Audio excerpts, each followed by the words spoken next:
स्वागत आहे आपल्या सर्वांचे moral stories in Marathi for kids पॉडकास्टच्या दुनियेमध्ये. आज मी सोनम तुमच्यासाठी घेऊन आले आहे खूप मजेदार गोष्ट.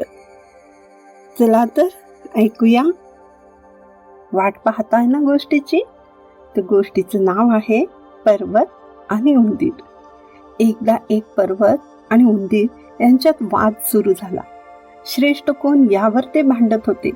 पर्वत म्हणाला, तू किती छोटा प्राणी आहेस, तू माझ्याहून अजिबात श्रेष्ठ नाहीस.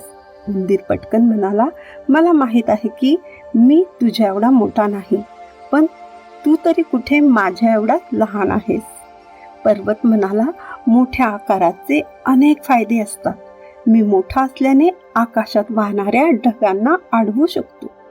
उंदीर म्हणाला, तू त्या ढगांना अडवू शकतोस, पण तुझ्या पायथ्याशी मी मोठी भिडे करतो तेव्हा तू मला अडवू शकतोस का? छोट्या उंदराने आपल्या चतुराईने पर्वतावर मात केली आणि तो आपल्या बिळात घुसला.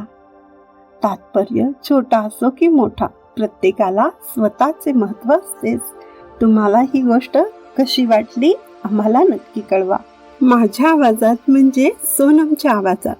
जर ही स्टोरी तुम्हाला आवडली असेल तर या पॉडकास्टला फॉलो करून रेट करायला सुद्धा विसरू नका. पुन्हा भेटूया नवीन गोष्टीमध्ये. धन्यवाद.